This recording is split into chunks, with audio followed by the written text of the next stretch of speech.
right, folks, I just reached the end of the No Kings protest. People are going home now, but it was huge. That was easily the largest protest I've ever seen.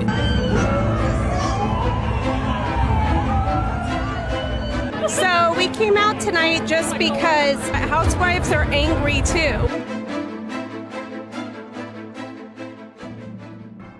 Ladies and gentlemen, welcome back to the channel where we talk about real things, bizarre things, and sometimes things that make you question whether you accidentally fell into a parallel universe. Today's episode, oh, it's a good one.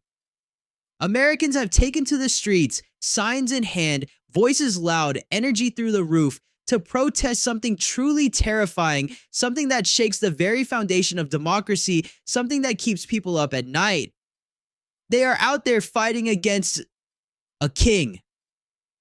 Yes, a king in America in 2025. Now, before you close this video thinking I've lost my mind, just stick with me for a second because honestly, the story gets better or worse depending on how you look at it. Grab your coffee, your popcorn, or whatever gets you through the chaos of modern American life because we are diving deep into the No Kings protest movement that has taken social media and the streets by storm. And I promise you by the end of this video, you will either be laughing, crying, or both at the same time. Let's get into it.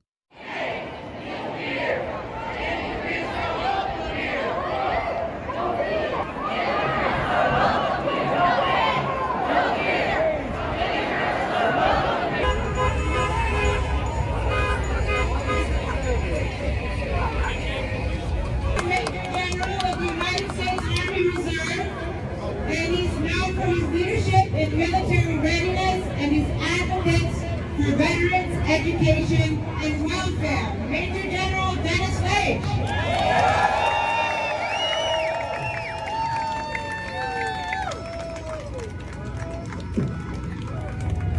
Hey, human rights are here to stay. Ho, ho. Hey, hey. Human rights are here to stay.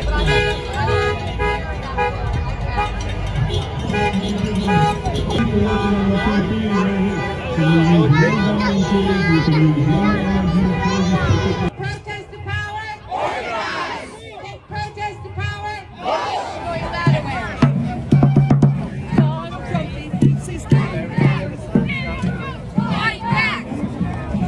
I'm 6.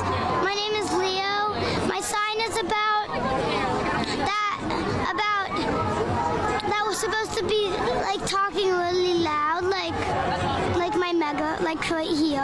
Oh, you have a megaphone and your sign says... Time to use our outside voices. What's your outside voice?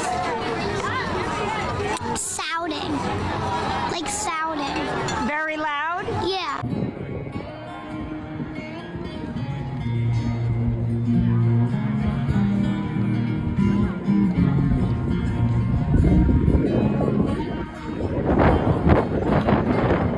All right, everybody, I'm at No Kings, New York City. I'm already seeing Republicans online rage about the protest. They're calling it small. They're saying the crowds are insignificant. Let me show you the real crowds because MAGA doesn't want to see this.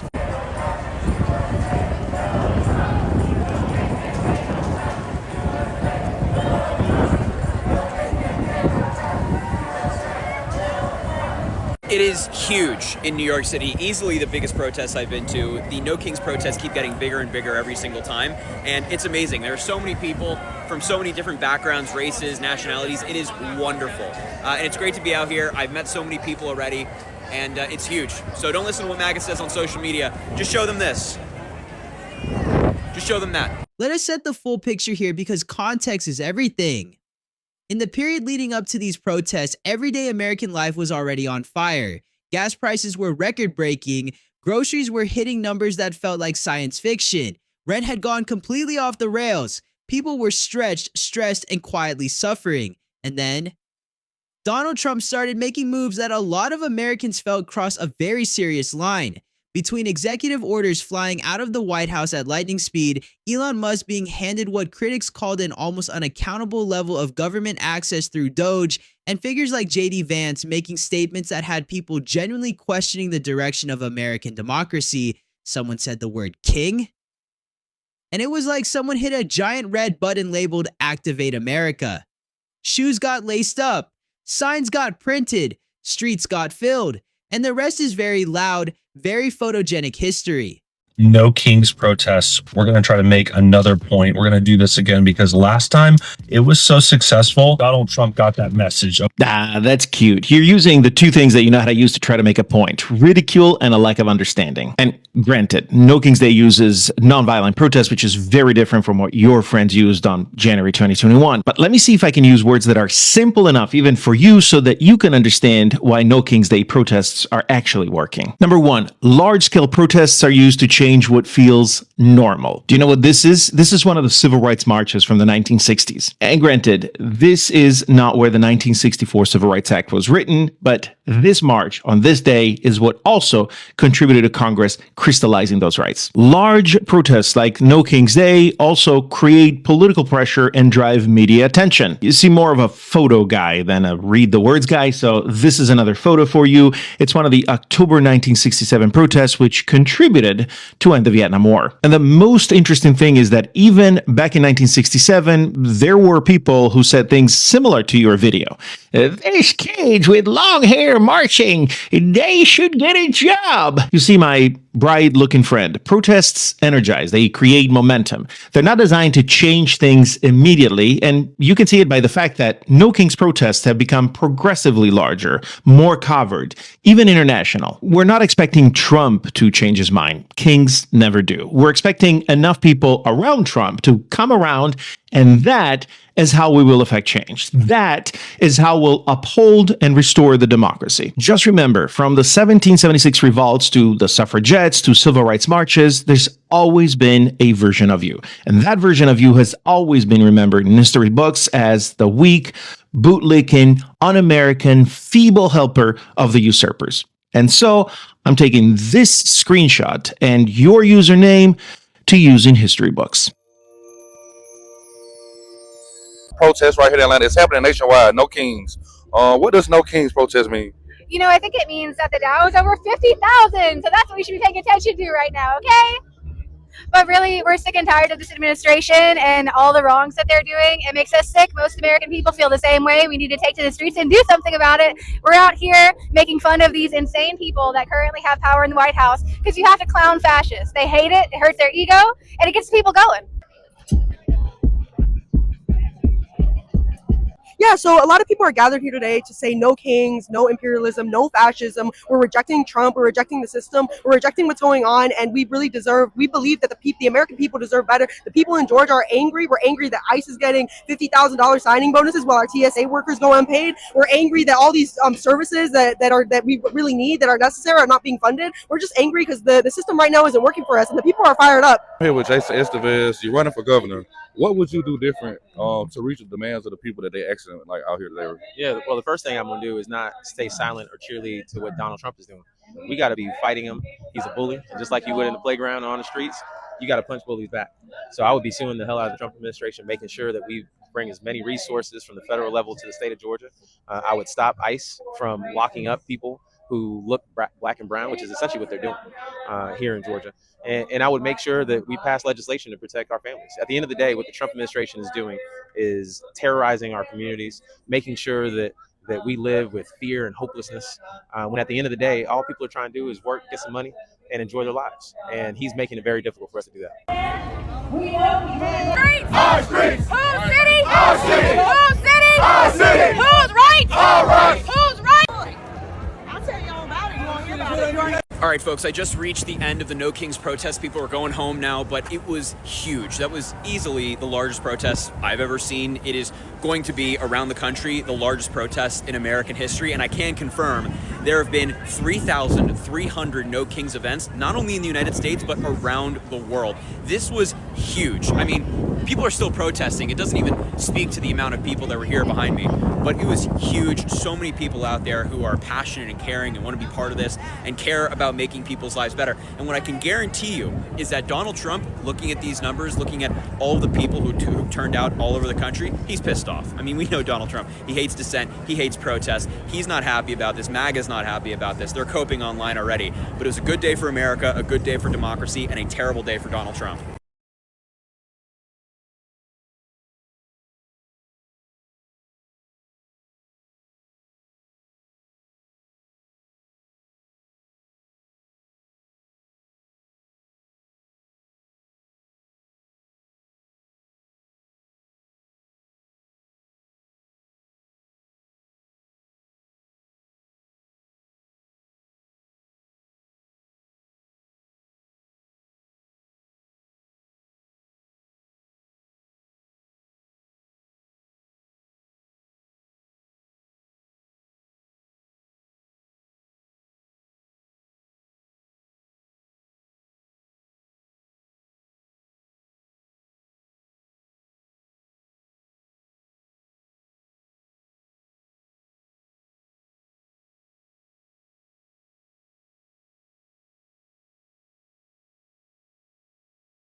Now let us give credit where it is due because the turnout was genuinely impressive. This was not a handful of people on a corner. This was coordinated, multi-city, coast-to-coast demonstrations with college students, retirees, parents with strollers, teachers, and veterans all showing up together, united by one message: no kings, and specifically, no Trump acting like one.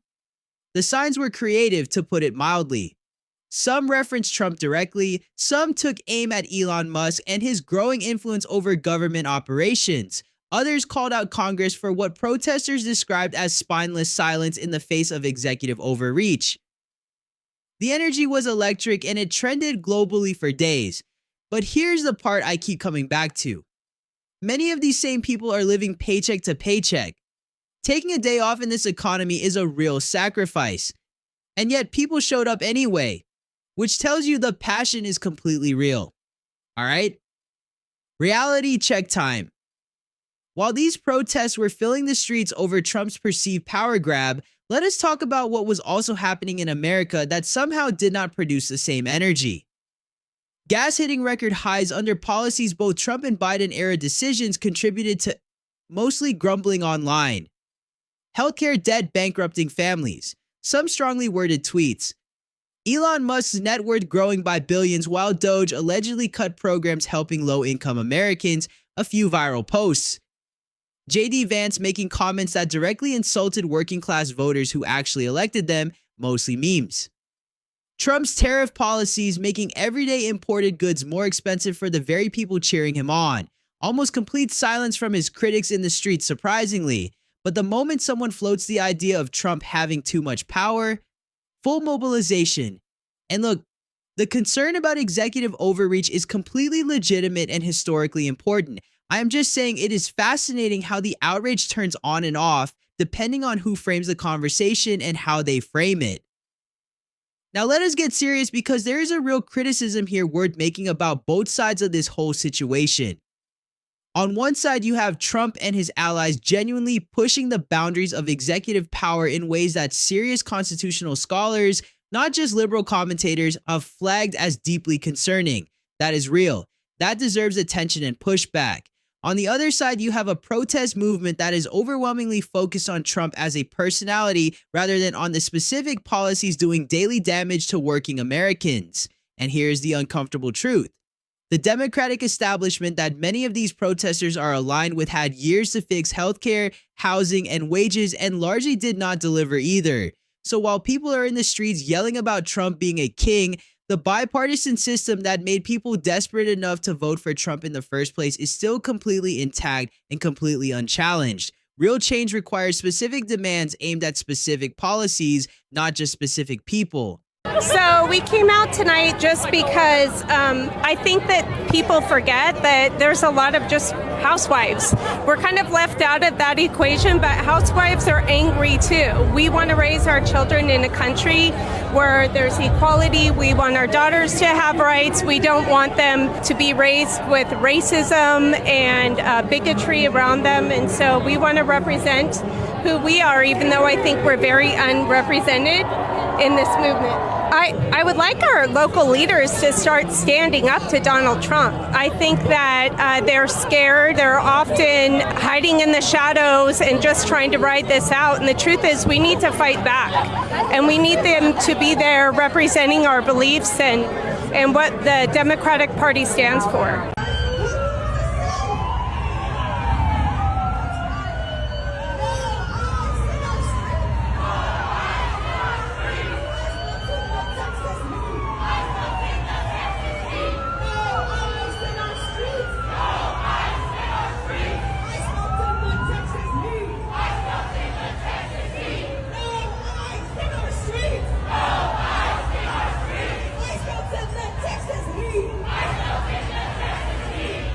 I didn't think I would be raising kids in a world where I was more worried for their future than I had been for my own. We're here in New York City at one of the at least 3,000 No Kings demonstrations happening across the country today, and what organizers believe could be one of the biggest political protests in modern U.S. history. Thousands of people are walking down 7th Avenue in Manhattan, protesting Donald Trump and his administration's war in Iran and its aggressive immigration crackdown. All of this is happening in the shadow of Trump's polling reaching new lows in recent days. Is there like a most pressing issue right now under Trump that's bringing you out here? It's an astonishingly compounding snowball of things. It's the freedom. The issue with immigration and the border. Invading other countries.